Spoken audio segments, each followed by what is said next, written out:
বন্ধুরা, এখনকার দিনে যদি বাড়ির বড়রা সিরিয়াল না দেখে তাহলে সন্দেহ করা দরকার ওনারা কি এই গ্রহের মানুষ নাকি এলিয়েন। আর সিরিয়ালের নাম শুনলেই মাথায় বাজে তিনটা জিনিস: পিয়ানো সাউন্ড, হা হা রিয়াকশন আর রিমোট নিয়ে কাবাড্ডি খেলা। বাড়িতে যখন মা দেখে জগৎধাত্রী আর বাবা যায় ক্রিকেট, তখন টিভি রিমোট হয়ে যায় কুরুক্ষেত্রের গদা। মা বলবে, তুই বুঝবি না, জগৎধাত্রী কত বড় মেয়ে, মা দুর্গার আভাতার। প্রতি শুক্রবারের এপিসোডে তিনজনের বিয়ে আটকে দেয়। আর বাবা বলবে, আমি তো জগৎধাত্রী চাই না, আমি চাই জসপ্রীত বুমরা। বাংলা সিরিয়ালের হসপিটাল এমন একটা জায়গা যেখানে ডাক্তাররা চিকিৎসার থেকে বেশি ডায়লগ মারে, আর রুগীরা 3 মাস ধরে কোমায় থেকেও লিপস্টিক একদম ঠিক রাখে। ডাক্তার, উনি কোমায় আছেন, কিন্তু মনে হচ্ছে উনি শুধু টিআরপির জন্যই ফিরে আসবেন। আর ঘরের লোক, কোমা তো মানে জন্মভূমি, কোমা মানে তো ফিরে আসা 283টা এপিসোড বাকি।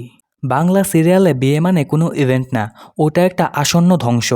10বার বিয়ে ভাঙবে, একবার বিদ্যুৎ চলে যাবে, একবার কনে বদলে যাবে, একবার বর আসলো না। কনে, আমার বর কোথায়? পণ্ডিতজি, সে তো এখন স্টার জলসার নায়ক হয়ে গেছে নতুন সিরিয়ালে। এদের বিয়ে দেখে সালমান খানও বলবে, এত টুইস্ট তো আমার সিনেমাতেও হয় না রে ভাই। বাংলা সিরিয়ালের নায়িকারা এমনভাবে কাঁদে যেন প্রতিদিন পেঁয়াজ কাটে মুখে মেকআপ রেখে।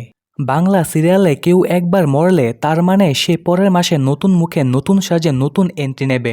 ভিলেন, আমি রুদ্র, ফিরেছি রক্ত নিতে। কিন্তু ভাই, আপনি তো গত বছর বাঁশবাগানে পড়ে গিয়ে মরে গিয়েছিলেন। হ্যাঁ, কিন্তু তখন ছিলাম কালা রুদ্র, এখন আমি সাদা রুদ্র। বাংলা সিরিয়াল দেখে যা হয়, ছেলে, মা আমি পড়তে যাচ্ছি, মা আগে দেখে যা জগদ্ধাত্রী কিভাবে আগুনের মধ্যে পুড়ে 3বার জন্ম নিল। ছেলে, আমি মস্তিষ্ক নিয়ে জন্মেছি মা, আমায় ক্ষমা করো। বাংলা সিরিয়াল হলো এমন একটা জিনিস যেটা দেখলে মাথা খারাপ হয়, আবার না দেখলে মনে হয় জীবনে ফাঁকা ফাঁকা লাগে।